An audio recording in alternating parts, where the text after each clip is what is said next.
Welcome to Vietnam, a land of vibrant energy, rich traditions, and diversity. I'm Tan, Contract Logistics Business Development Manager at KN Vietnam. From the iconic Ben Thanh Market to bustling city streets and the serene countryside, every corner has its story. Let us show you around. Dương, over to you. Hi everyone, my name is Dương Lê, Sea Logistics Operational Care Manager at KN Vietnam. Many things Ho Chi Minh City are actually the capital of Vietnam. However, it is actually Hanoi, my hometown, rich in culture and history. From Hanoi to central heritage towns to vibrant Ho Chi Minh City, each region has its own flavor to Vietnam's story. And now, come with me and let's experience a typical morning in Ho Chi Minh City.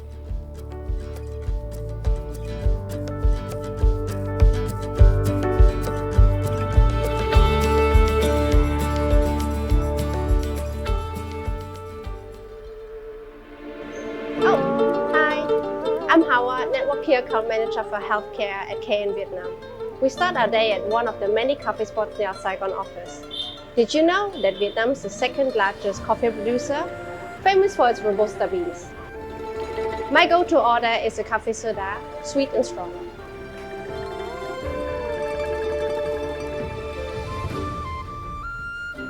Okay, let's go to the office.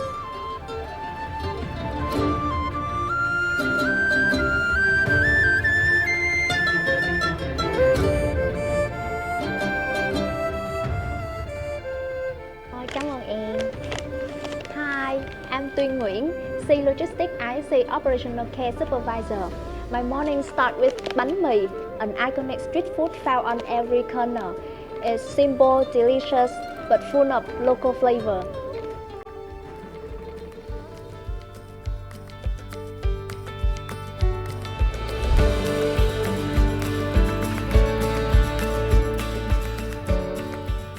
Hi, I'm Diệp Doãn, National Air Logistics Customer Care Manager at KN Vietnam. What I enjoy most here is the people. We support each other, grow together, and I'm proud to work in the team where half of our leaders are women. We are now discussing about how global companies are turning their attention to Vietnam, a rising star of Asia. Hi, you want to share why Vietnam is becoming a rising economy? Sure, thank you, chị Diệp. Hi, I'm Như Mai, and I'm a Sea Logistics Customer Care Specialist in Hanoi. Well, Vietnam's location connects us to major markets across Southeast Asia, attracting global companies. But what really sets us apart is our people. They are hardworking, adaptable, resilient, and always ready to learn, embrace change, and solve challenges. Thank you for your sharing. Bjorn, could you tell us what's making Vietnam so exciting right now?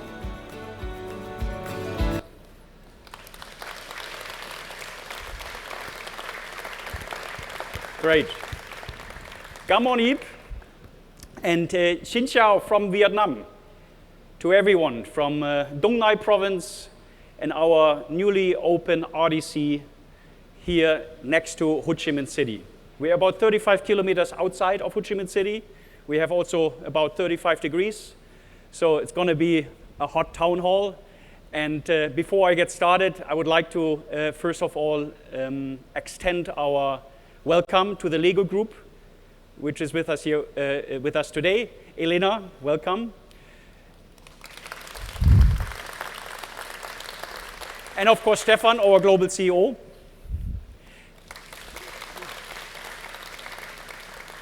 Very special welcome to our Kuehne+Nagel Vietnam team.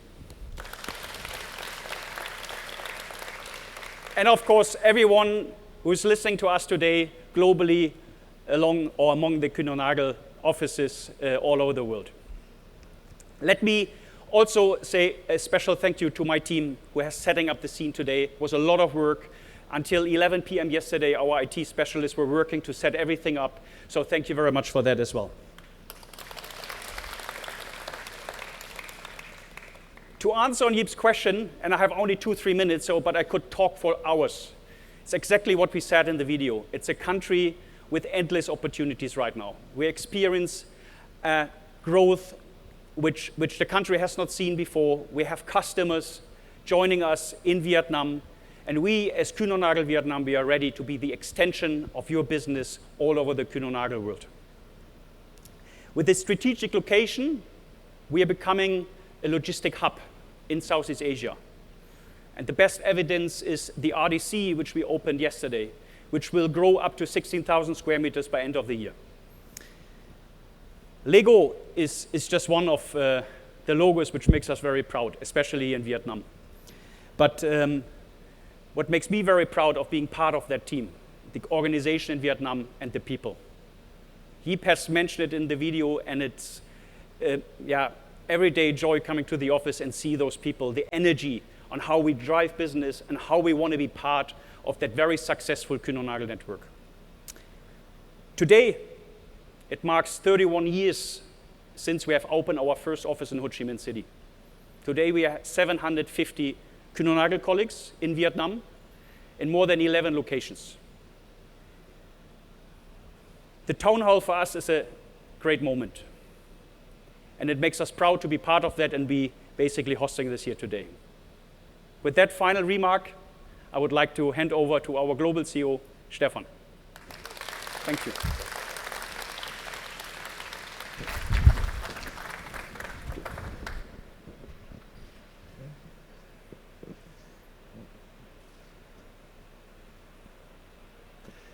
Thank you, Björn, and to your team.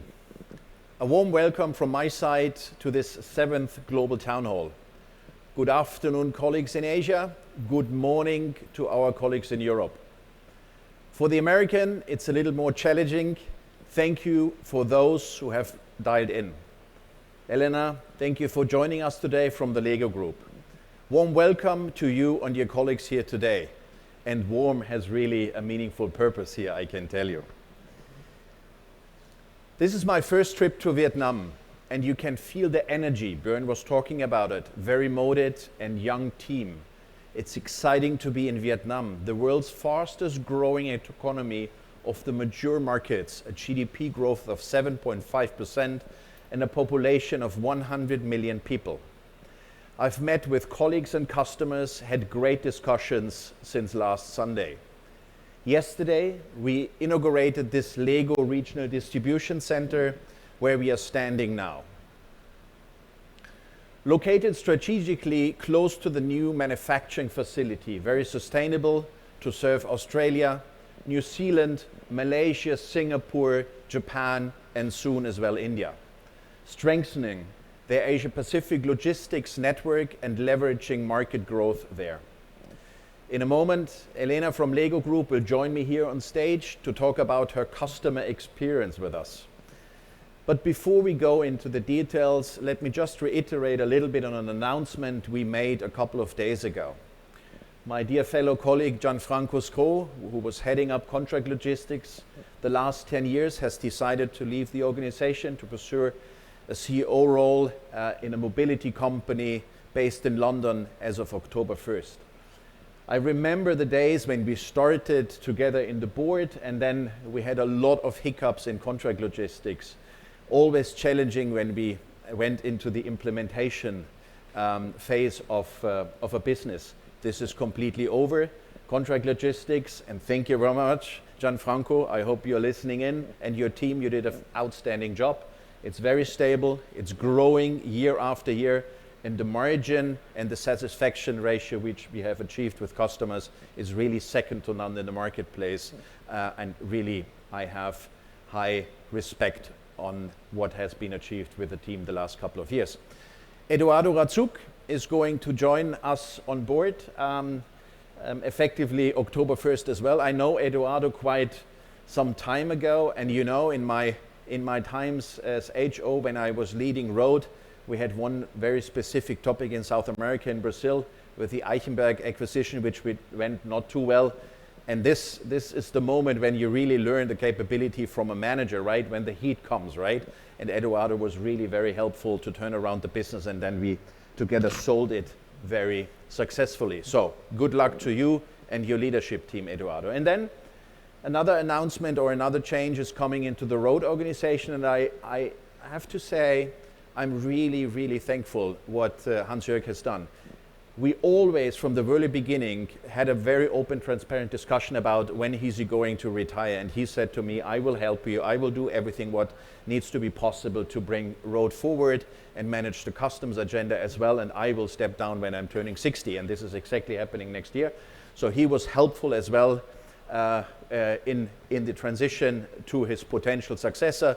We have announced it, Soren Schmidt joining us from DSV, one of the most probably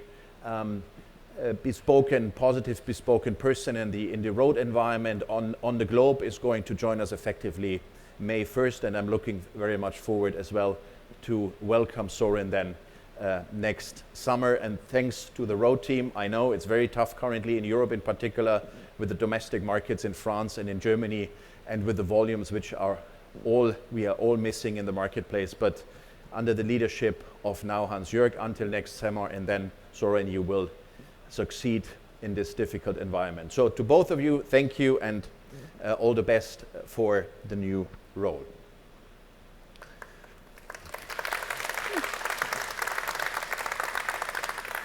So let me start now to give you a little bit more sentiment or general market sentiment, how we have done in the first half year and what's ahead of us. So you have seen the numbers. In the first half of 2025, we have been able to grow the business. And remember, we started this growth initiative in September 2024.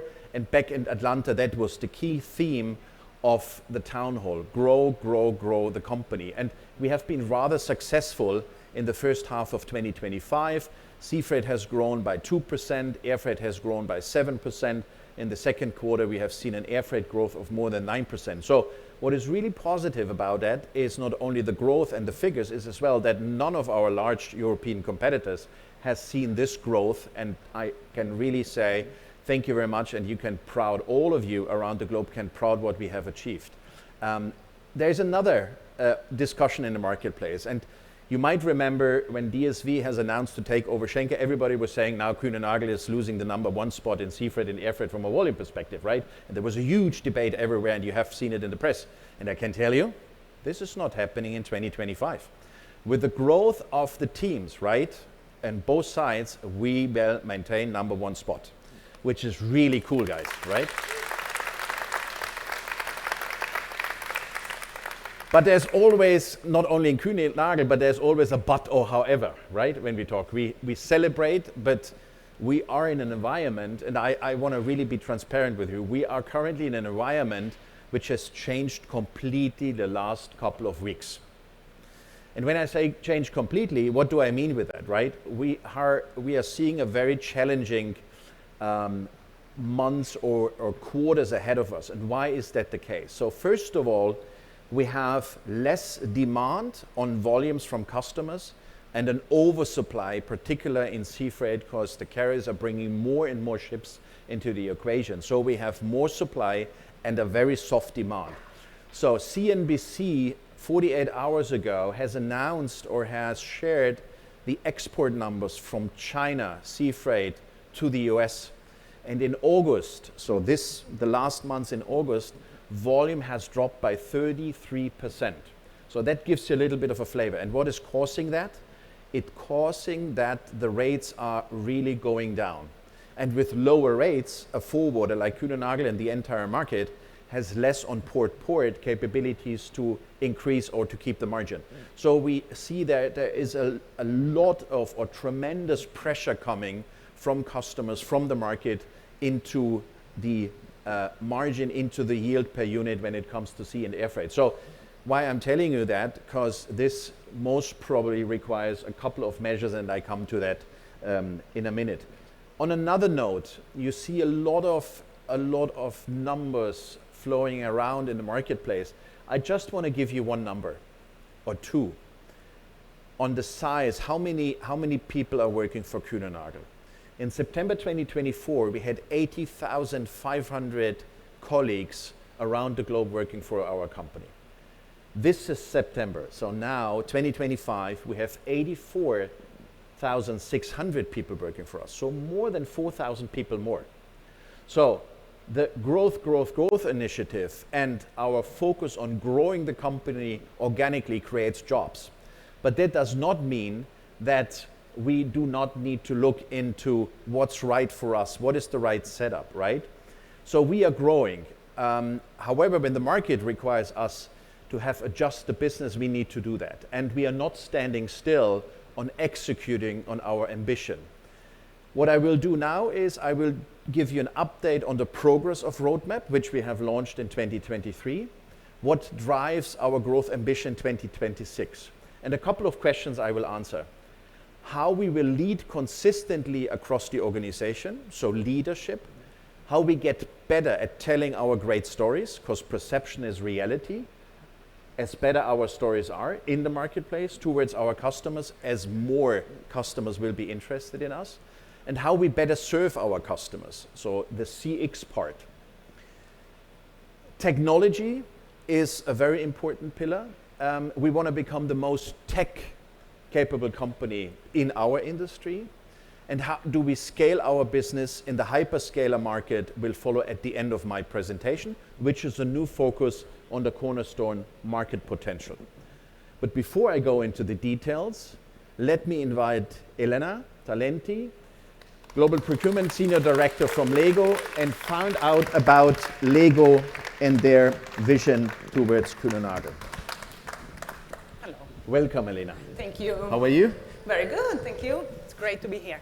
We had a very nice afternoon session yesterday with the inauguration. Let me ask you a couple of questions, right? Sure. I think the audience is pretty much interested. First, can you take us back to the beginning of our partnership? What were some of the key milestones that have shaped the collaboration between the Lego Group and Kuehne+Nagel over the years? Sure. So our history dates back to 2012 when we opened a small operations in Belgium. It was Lego Education and e-commerce. Originally, it was managed by us directly in Billund. It was the first time we were actually moving to a third-party operations, which was, of course, yours. I think it was very small. It was manual. Everything was manual. And I think the big milestone there was in 2017 when the two teams decided that it was time to implement the first phase of automation. And they had this vision that had to happen. And I call it vision because at that time there was absolutely no business case sustaining that. But they truly believed that that was the time to do it. And they worked together. They actually made a business case that could work. So they created a financial framework that was very positive for both. And they implemented automation for the first time there. And that proved to be crucial because when pandemic hit in 2020, that was the only site that could actually cope with the peak, completely unexpected peak and unforecasted peak. So that also obviously had a positive impact on the image of Kuehne+Nagel inside our company, which is also the reason why in 2021 you were awarded of another warehouse in Middle East, in Dubai. Also there, quite challenging because the whole tender process, award, site visits, and implementations were done on video calls. Unfortunately, no one could travel at that time. But again, it started pretty much all there. Then I think another significant milestone was at the end of 2021, where we together understood that if you wanted to unlock more opportunities and unlock opportunities outside the EMEA region, it was time to invest into the account. And that's where we started having the first conversations around having more of a global perspective into this account. And you started working to implement the new global key account structure. And at the same time, in the Lego Group, it was the moment where we decided to really invest in capacity and to double our production capacity. And with that, obviously, enlarge our footprint, distribution footprint. So the two things came together, and you were actually open to multiple opportunities. And that's the reason why between 2022 and 2024, you were awarded of ocean and air tender. You had Australia, you had RDC Vietnam, and the second RDC in Europe. So everything together, very accelerated growth. And I think it's important to acknowledge also that it didn't come for free. I mean, it was not a walk in the park. Let's be honest, all that growth in such a short period of time came with many challenges. And I think the success that and the reason why we are here today to celebrate is really coming from the effort, dedication, and care every single person put from both companies in each of these projects. So if today we are here celebrating a successful launch of this RDC, it's because of that dedication. Thank you very much. Very much encouraging, right? And we had a little bit of a discussion the last couple of hours, right? So, and what Elena said as well is we were able to listen. We are all salespeople, and the intention is we go in a meeting and try to sell our products, but sometimes we forget to listen to customers, right? I can only encourage you, listen first and act after. So thank you very much for this one. The second one is on sustainability. It's a core of the Lego Group, sustainability. And could you share what the commitment means for you and how Kuehne+Nagel can support you on that journey? Of course. So, as you correctly said, sustainability, it's a core value, it's a core commitment in the Lego Group. It's really because we believe that companies like ours have a responsibility in making this world a better place for the children to inherit. So it's a commitment that is held very high in our organization, from our executive leadership team to our board and obviously the owner family. And then it's brought to life across the whole organization. And in the past years, we have made sizable investments, especially starting with our own manufacturing sites, where we have invested heavily in solar capacity, reducing waste, reducing water. And in parallel, of course, we have worked hard on our product. I mean, it's not a secret that our bricks are made of plastic. And obviously, the biggest challenge that we have to overcome as a company is how to make them more sustainable while still maintaining the excellent quality we are known for. But we are proud to say that when we focused on our materials, the materials that go into the bricks, we managed in 2024 to achieve 50% of these materials being from sustainable sources, and we are on track to 60% by the end of 2025. But even with all this effort, even with the focus on product and our own manufacturing, we would still be far from achieving our goals, especially when we look at carbon reduction, emissions, and our science-based target commitment. And that's also where the partnership comes into play. We do have, and we have launched a supplier sustainability program where we work with our selected and most impactful suppliers. Obviously, Kuehne+Nagel is one of them. And together, we start from data, collecting data on our emissions, analyzing our emissions, finding together opportunities for reduction, and then implementing actions that are meaningful. What we have done together in the past years is exactly this. We have taken every single step in our supply chain, and we have applied a sustainability lens to everything. So we have reduced cardboard in our operations in the warehouse. We have biofuels on our ocean shipments, etc. So at every single step, we have done that. Because I think it's key to acknowledge that you cannot become more sustainable. You cannot have a sustainable supply chain in isolation. It needs to be done in partnership. We can only do that together with companies like yours, because we share the same vision. And at the same time, because as a customer, for us, it's important to be able to count on someone who has a certain position in the market, who has the ability to influence the market, and can unlock alternative solutions for us. So that's how we will continue to work together to make our supply chains more sustainable.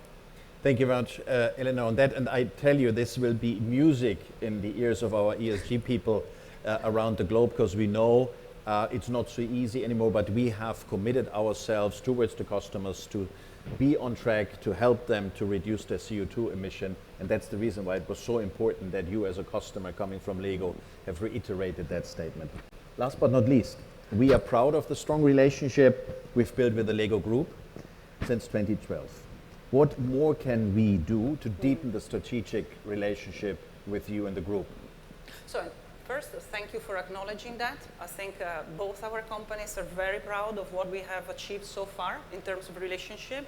Obviously, it all started with trust created by consistent service and reliable service, and then over time it has developed into a strategic relationship, a strategic partnership, as we call it. I think it flourished mostly because of the investments we both made. So we worked a lot on the structure. We worked on having the right people engaged, having the right people at the table, securing alignment across regions and organizations, making sure we had the right dialogues at global, regional, local level, securing alignment and transparency. So we invested a lot of time in creating a frame. One of the main milestones is last year we signed off our joint business plan, which is a way for us, both companies, to work exactly in the same direction because we have given us common targets. We will, and we are working on concrete actions together so that we can achieve common goals. So instead of working in parallel, we will just walk the same path together. And that's quite unique, I would say.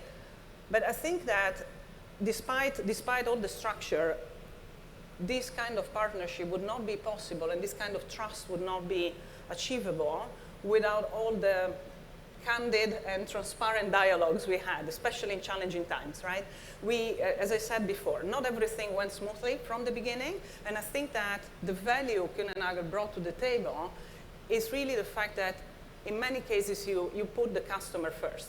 So in many cases you were also able to sacrifice your own interest and we put together our minds and you were listening to us, you know, you were listening to our needs, to our concerns, to our complaints, many times. But also you were able to learn from that. I think you were very brave in admitting mistakes sometimes, but also you had the courage to challenge us. You were not just there simply executing what we were asking you to do, but in many cases you challenged us saying that we could do things differently. And that was absolutely a way to grow together. And again, that's unique, so you should be very proud of that. So to answer, your question briefly, I think if we look ahead, we have a strong, solid foundation. We need to build on that, and especially looking at the logistic landscape. You just mentioned it. I mean, it comes with constant changes, constant challenges. So we really need, as a customer again, to rely on partners like you, who are not just meeting today's demands and needs, but who are actually bold enough to take us by hand and prepare us for the challenges of tomorrow. And given that we have trusted you since 2012, I believe we are on the right path to do even better. Thank you very much. Very encouraging. And it seems as well, listening to Lena, that we have learned our lesson on customer first, CX, what is important, how do we treat, how do we support, how do we lead our customers in a better future. Makes me really proud.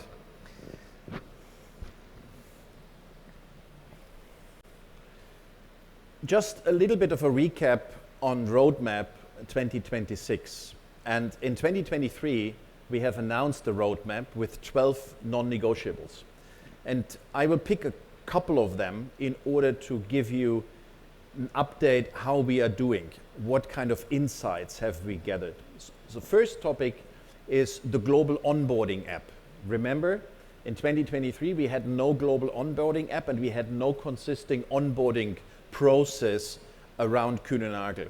In the meanwhile, we have this onboarding app available in 102 countries and 1,000 locations. In 2024, 8,200 new hires out of 12,000 downloaded the onboarding app, and you do it even onboarding before, right? And they rated it as highly satisfied with 4.66 out of 5 score points. Now we have a very solid and good onboarding process, followed up by the buddy process. I think this is something we promised, we delivered, and we get very good feedback from the new colleagues joining our organization. Remember when we went into MS365, the latest technology with Microsoft, and then we initiated BlueNet. It's intensively and globally used, and we have, since we launched it, 58 million views on BlueNet. We have 500 sites and 58 country sites. So there's a huge demand on gathering knowledge, sharing knowledge within an organization of our size. So I would say with 58 million views, this is quite remarkable and successful. Copilot ChatGPT, AI-enabled approved apps being adopted, right? So just for your understanding, we have 13,300 monthly active users. So 13,000 Kuehne+Nagel people are actively using either Copilot or any of the approved ChatGPT open chat versions in order to increase the way how they help customers and of course improve the processes. Performance enablement is very new. We have the new so-called People Hub launched in 2025. In the past, we had multiple fragmented HR systems, and now we have one integrated platform for all of us, where we manage onboarding, performance reviews, learning and career development for employees and all joiners. And for leaders, we manage the process much more effective. So there is one HR tool covering everything. Great place to work, we always forget, right? So we have done it now 2 times. We started in 2023. 64 countries are certified, 12 more than in 2023 out of 2024. The F&D people, so our colleagues in fulfillment and distribution, contributed with 76% last year, 6% up. Office participation was 85%, 5% up. And we received 52,000 comments almost, 6,000 comments more than previous year. And that gives us a better understanding about how you think, what is important to you. High engagement, and everybody has seen it on the screen, right? On the blue screen, Kuehne+Nagel screen, when you switch off your computer in the morning, in 5 days, the next great place to work survey will be kicked off, so please participate accordingly. CX, Voice of Customer, second year 2024. NPS score was 21 in 2023, 6% up to 27 in 2024. And NPS measures, and we heard it from Elena, loyalty and satisfaction ratio of our customers. And the question, which is very important to answer, is how likely you as a customer are you recommending our company, Kuehne+Nagel, or our product and services to a friend or to a colleague? 27 is quite okay, let's call it good, but the average in logistics is 38. So we have room to maneuver when it comes to how are our customers perceive and see our services. 38 is the average. Contract logistics, and they started years ago already, are at 36, so are very close to the average of the industry. Another topic which we have launched is car and service moments. We used sea freight as the first blueprint, as the first business unit, and we started the rollout in September 2024. We have now 94 countries and trained.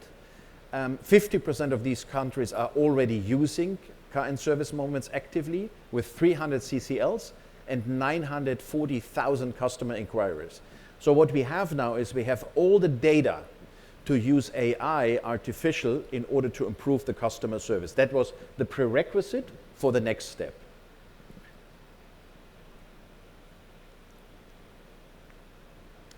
Let's talk about a couple of new initiatives. But before, I need a glass of water, or at least a sip. A couple of new initiatives. What's new? What's ahead of us? What are we going to launch? Through the Great Place to Work survey, you ask our people, you ask for more leadership, consistent leadership across the country organizations, right? And we were listening carefully. That's why we have launched our first global leadership initiative. You see it here, Global Leadership Initiative, which has been co-created with our national management teams and supported by a person called Wolfgang Jennewein and his team. He's an external provider specialized on leadership trainings. And you can see here from the values, inspire, empower, deliver, that all the values, for all the values, we have an ambition. So spark the ambition, be bold with ideas. So execute bold ideas, think outside of your box. The second thing, I think, is the most important leadership aspiration for me. Build a star team. Collaboration is key. It's not about individual stars. It's about building high-performing teams and shine together. And you see that in soccer. The Europeans say football, right? You see that in soccer. When you go to the Champions League, the World Cups, right? not the teams with the highest paid players, with the individual stars normally win. The team who really collectively go for a joint success are winning the medals, right? And that is exactly what we need to do in our organization as well. And last but not least, own today and shape tomorrow, leading and drive meaningful change. And that as well resonates to Elena's comments. The world is changing constantly, and that's exactly what is required. 7,000 leaders have been trained, and the feedback so far was positive, very positive, and we are cascading now the training down into the entire company. The next one is very interesting for you, and everybody outside now, and as well if you listen to the recording, pay attention to it. How do we tell our stories better? Perception is reality. How do we tell our stories better? We are launching a new employee advocacy tool. We call it employee advocacy tool for social media. And we start with LinkedIn, most probably Facebook, Instagram, TikTok will follow, but we start with LinkedIn. And it's about getting our stories outside to the world. And it requires your individual help. Everybody of you are cordially invited. And we want you to share great things we do with our own voice. So you share the great stories with your own voice.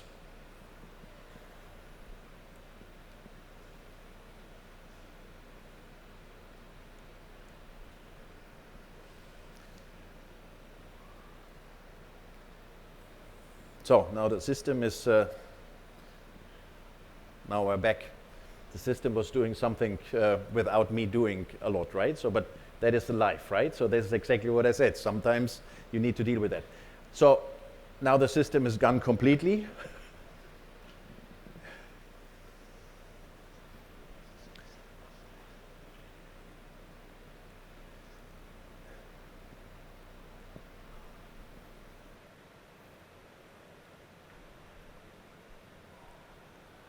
Karma. Don't switch, please, don't switch. So you will get prepared with content, coming back to this, how do we share our stories? You will get prepared with content from us, such stories, solutions, events, videos, shop openings, and much more. And now this, whatever is going to happen here. Apologize, but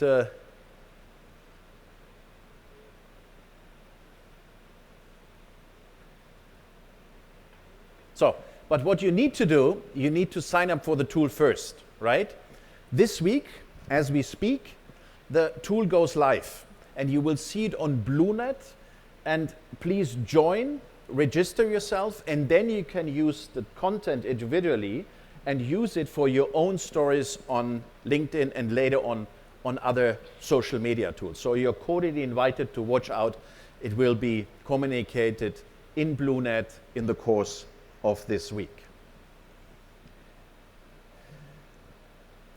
Another topic which we have discussed now for more than 2 years is customer service and customer service training. 2026 will be the year of customer experience at Kuehne+Nagel. Yeah? Why? Because every interaction, every discussion, and every moment of service defines how our customer experience Kuehne+Nagel, and we heard it from one of the customers who is very satisfied with us. And it's critical for our growth ambition.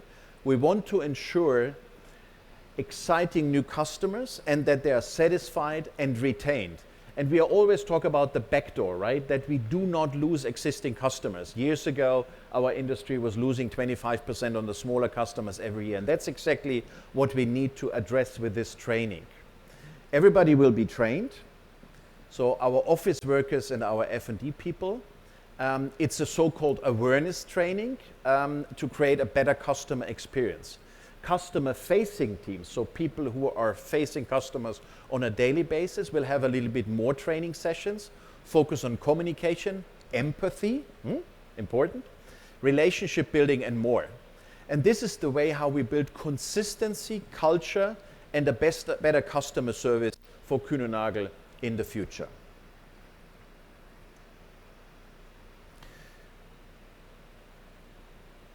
Now, you might have seen this gentleman already, Markus Claessen.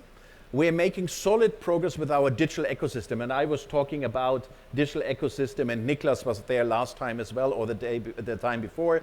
And what is really important to understand is IT is not just a supporting function, right? IT is vital and strategic for our company. It's really important that we put a lot of attention into the development. And I'm happy to have Markus here, and let's hear from him, our new head of IT, on how he sees the role of IT transforming logistics in the years ahead.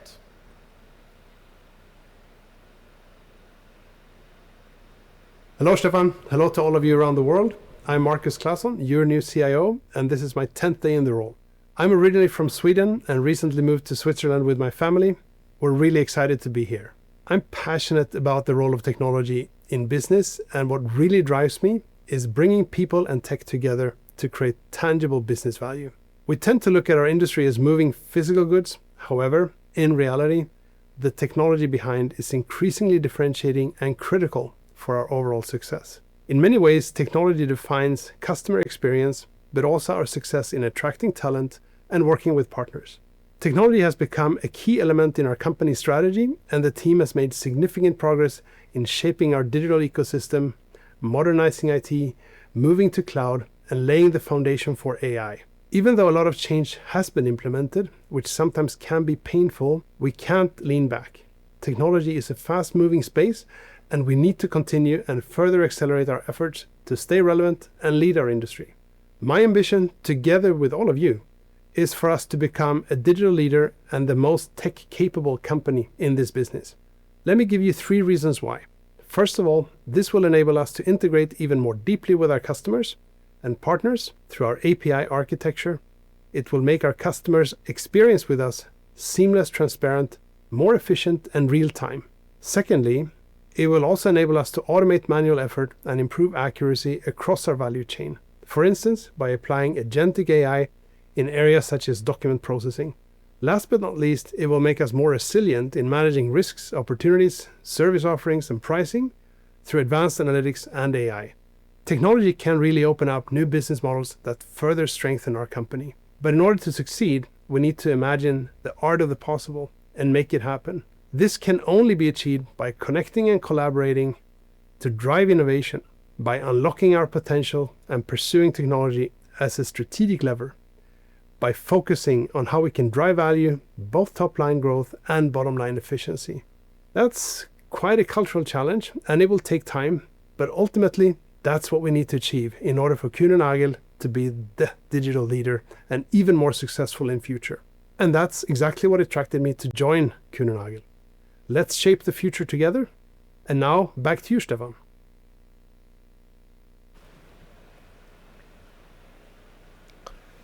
Thank you very much, Markus. Everything is working properly, IT, thank you very much. And I'm really keen to work with him and the leadership team to really evolve, especially on agentic AI, on the digital front, digital agents, which are coming to our industry. Now, not the last topic, but the previous last topic is, remember in Atlanta, we announced for the first time our Global Community Engagement Award, the Social Impact Awards. Do you remember this? This is about how we serve our communities better. Last year, our team here in Vietnam won the Local Impact Award for the support to help 270 rural children at their school with education, essentials, and enhancing their cool school infrastructure. That was you.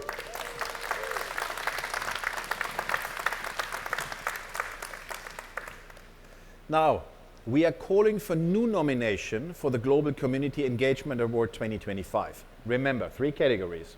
First, local impact.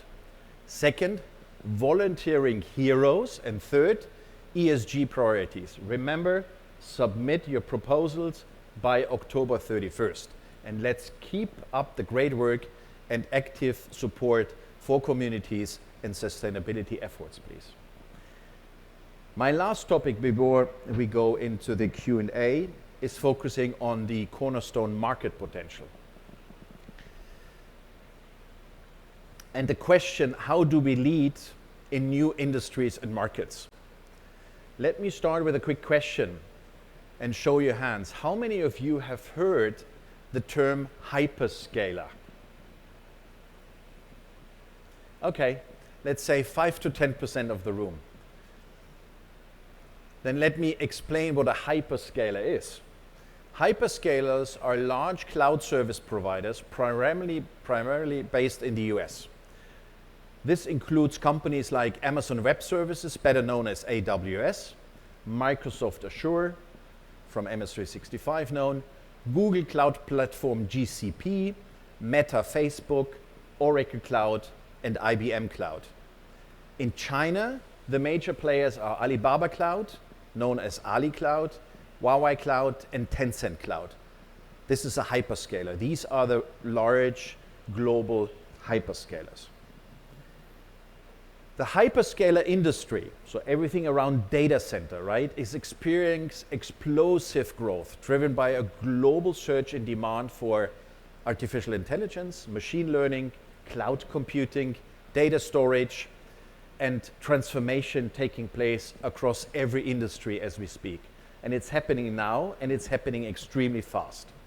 The hyperscaler market, so these companies, are set to grow by 20% CAGR until 2030. So they will grow every year significantly, double digit. Hyperscaler, these companies control 70% of the cloud market and the racks globally, right? Rack shipments, and this is what we execute for hyperscalers, are expected to grow with 15 to 20% annually through 2025. And here in Vietnam, we have one of our mega hubs, right? We fly out 12 747 together with Apex out of Hanoi every week to the US with digital products, racks, technology products from our customers, and this is growing as we speak. North America overall leads the hyperscaler market with 50-60%, but other markets like Europe and Asia are catching up. Overall, the investment into this market is $3 trillion. $3 trillion will go into this marketplace, which is outstanding and massive. So it as well gives us the opportunity, massive opportunity, but the window is very close because they need our support now and not in a couple of years' time. So we are working with AWS since quite some time and scaling our business with them. Interesting enough, here in Vietnam, we have just started, I think last week, to onboard the Microsoft business in sea freight, followed by the rack delivery for Microsoft now as well into the US. We are talking to other customers as well, as you can imagine, and we invest in capabilities, expertise, and critical hires to build this foundation. A warm welcome outside here to the approximately 50 new colleagues who have just joined us between July and August, who will help us to really grow with these companies I've mentioned just before. I wish you personally the best of luck, and let's ensure that Kuehne+Nagel becomes the market leader in the hyperscaler space. So good luck to you.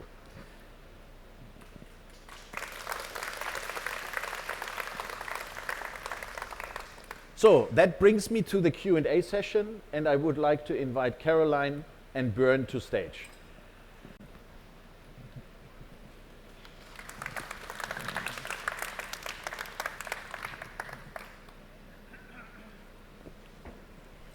Good. Okay, hi.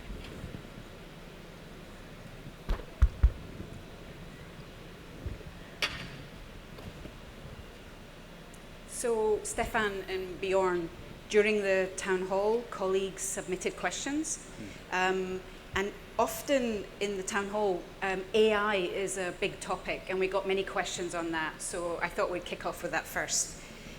With the growing use of generative AI in the business world, how and where would you see this would impact KN, particularly towards the future? Yeah, let me take that question. So maybe twofold. First of all, I think my generation, our leadership, right, we need to understand and learn what AI means. And what we have done recently, a couple of weeks ago, we have created a subject matter expert team.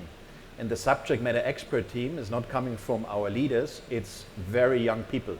We have identified the most powerful users of Copilot and the open sources in our company, and we have basically gathered them together, roughly 30 people, right, who are really engaged in AI and all the use cases, and now we want to leverage their knowledge, and we want to get coached, right, on board level by these people to understand what do they see, what can they basically bring to the party in order to become better for Kuehne+Nagel. So it's a reverse coaching project, right?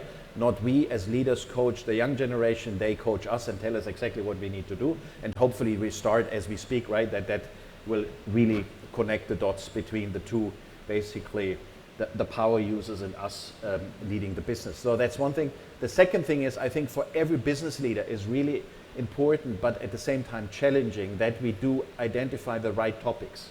Because at the end of the day, if we are not able to leverage the large language models, the digital agents, the AI, the agentic AI capabilities, what the market is bringing us from these hyperscalers, some of them are really important to leverage, then we will not maintain our #1 spot in the marketplace. So it's extremely important that we are open and willing and to understand that this is a technology which we need to embrace, and Markus as well was talking about it, and I'm pretty sure he will help us to really do the right things. Great. So it's absolutely important and vital. Great, fantastic. So the next question that's come in is on the topic of sales. The question is it possible to get an update on the first weeks of Shirley Patterson as our new global head of sales? You take that, yeah? I take that, yeah. So I love to work with her, I tell you, right?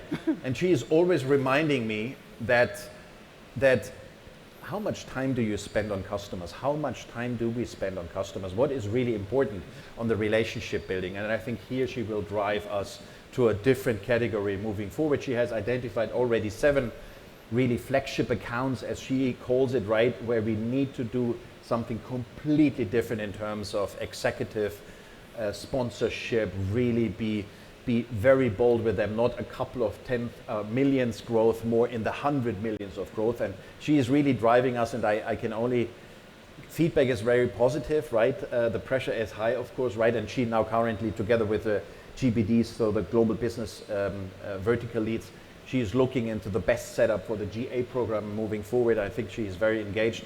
And I have now, I think, together with her in the next 4 weeks, 7 or 8 top management, C-level, top class management meetings where she is introducing me to the leaders on the other side. So pretty much looking forward, and I'm pretty sure that she will do a good job with her leadership team. So pretty happy that she has joined us. Great, fantastic. So we've just got a question in, actually on Vietnam. So Bjorn, maybe, or both of you. Does Vietnam become a hub of Southern Asia, like Singapore has for DHL? And what will KN focus on, sea freight or air freight in the next 5 years?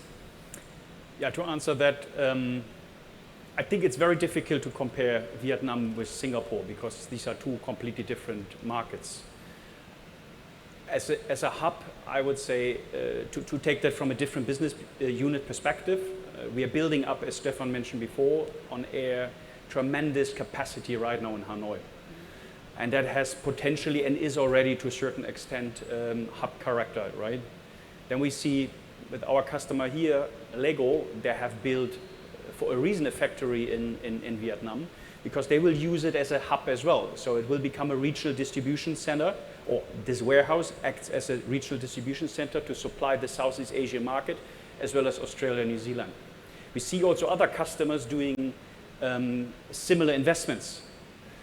I think it gets along with what the country is investing. So we see major investments of the Vietnamese government in port infrastructure, airport infrastructure. Ho Chi Minh is getting a second major airport. There are things which have to go along with as well, which is road infrastructure. There, I think we can still see some improvements, and it's on the way because as we speak, it's being built. But then it goes also to the next step, which is customs clearance procedures, which it can still be improved. For example, still those steps are still highly complex. But yes, we see customers moving into that direction because it has a cost advantage compared, for example, to a market like Singapore. Okay, so building up as a hub. Yeah, a I very think strong hub. we are in the progress that it gets, let's say, that power and the DNA of a typical hub function. Great.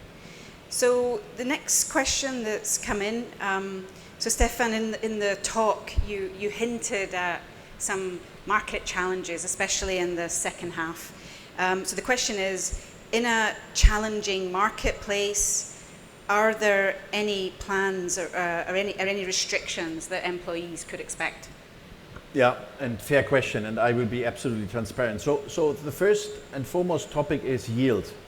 Cost measures can never replace yield distractions, right?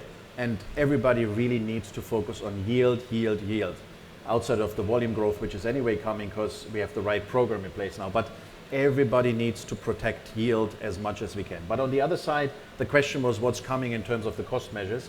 We have just decided that as of next Monday, September 15th, we have a global travel ban. We only allow traveling for customer purpose, right? So customer purpose, we will not stop. Do me a favor, people outside, don't show up with 10 people, right? Limit it as much as you can, but customer is still able to travel. But the rest, the internal stuff, let's leverage Teams and let's really bring it down to the maximum in order to manage the cost properly. And other measures will follow as well, but we try to basically do it in the same way as we have done it during COVID, right? We stay tuned, we have the program, we execute the program, but more cost measures, of course, have to be implemented in a market environment which is really challenging for the next couple of quarters.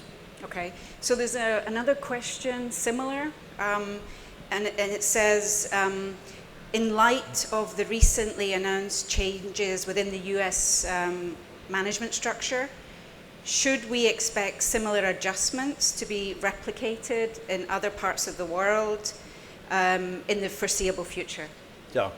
Yeah, absolutely vital and fair as well. So what we have done, or what Marcus has announced a couple of hours ago, is that we streamline our EOS operation. The German organization, by the way, has done that already 4 or 5 years ago. We do not have branch managers or regional managers there as well, and this is a consequence of what we have done with the project Move in 2024. You remember, right? So this is not new, or this is a consequence, an evaluation of what we have decided last year.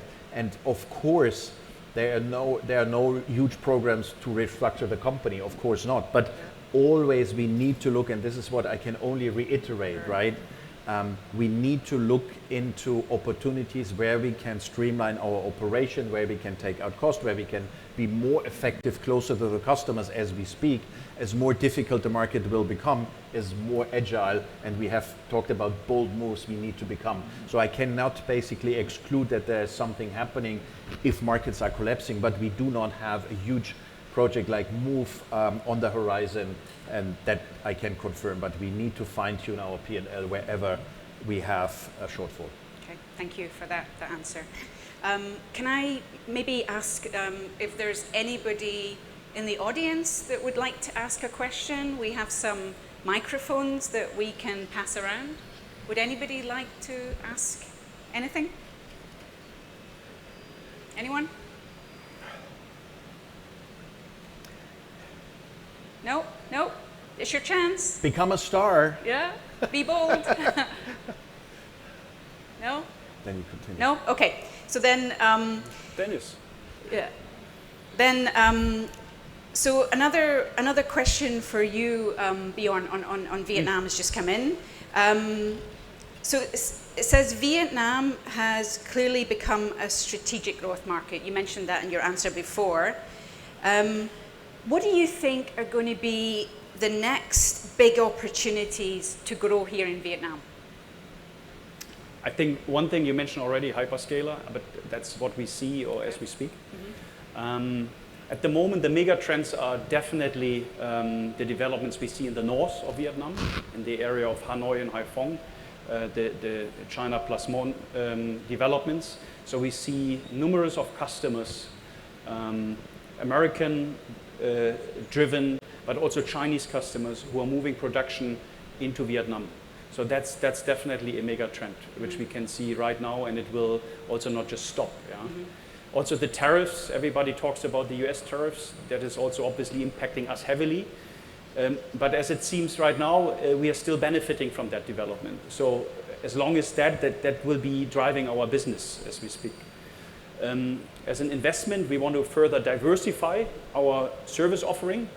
So we want to go into different markets where we're not represented here today. That can be the reefer product, for example, which has a great global footprint, and we have not yet leveraged that to the extent where I believe we should penetrate the market, and other solutions as well. Yeah. Then you mentioned our charter operation out of Hanoi, which is obviously a very bold investment.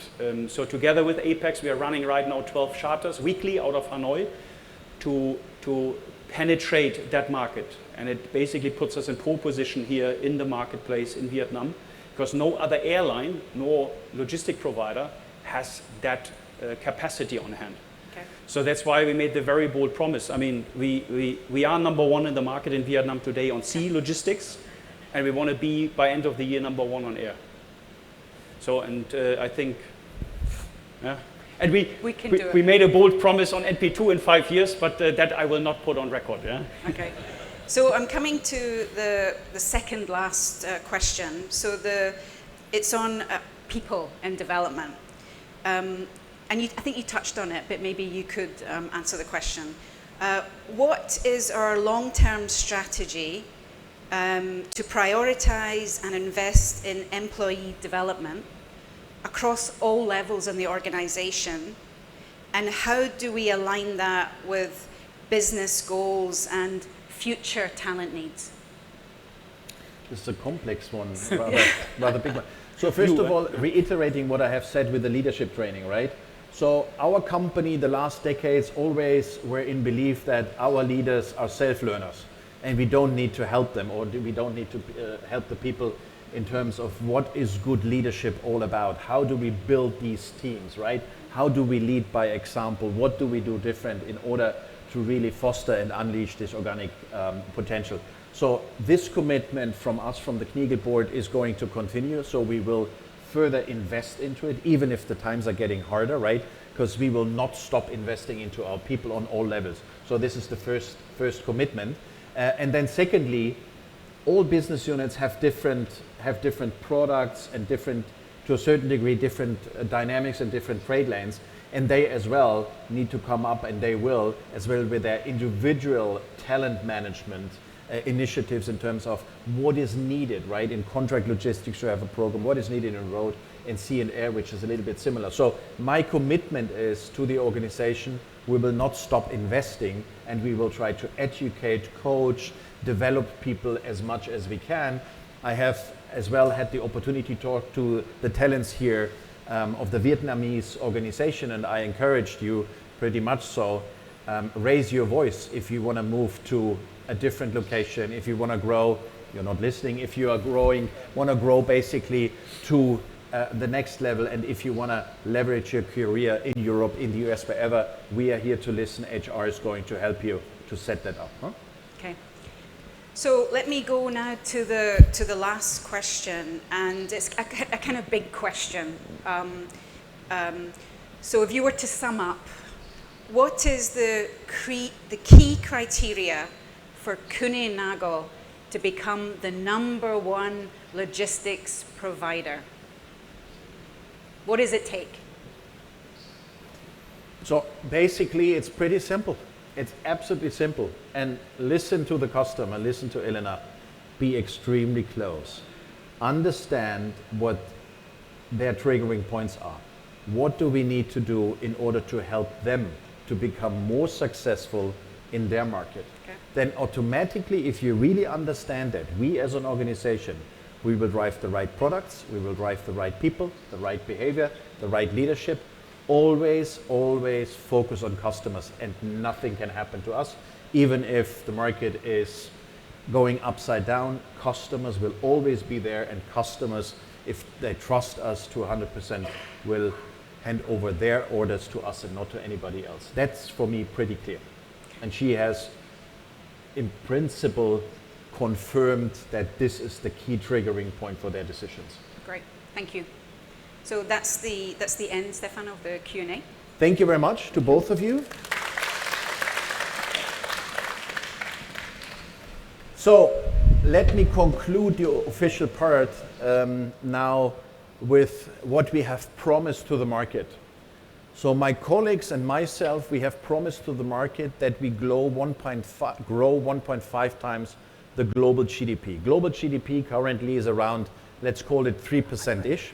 And we have promised that in the business units, sea and air from a volume perspective, road is revenue, contract logistics revenue as well, we grow 1.5 times the global GDP. So for Vietnam, the minimum is 7.5, 8.5, 1.5, double digit. So never ever grow below double digit. So, but that is depending on the market. But this is our promise, right? And I would like to keep our promise to the market. We are Kuehne+Nagel and we always deliver what we have promised. So thank you very much. Now listening in, and thank you very much for your interest, and goodbye to the people outside, but you can watch because we now do something special with the Lego here. Join me in putting everybody one brick to this visual and support the Lego journey here in this RDC in Vietnam. Thank you very much and goodbye.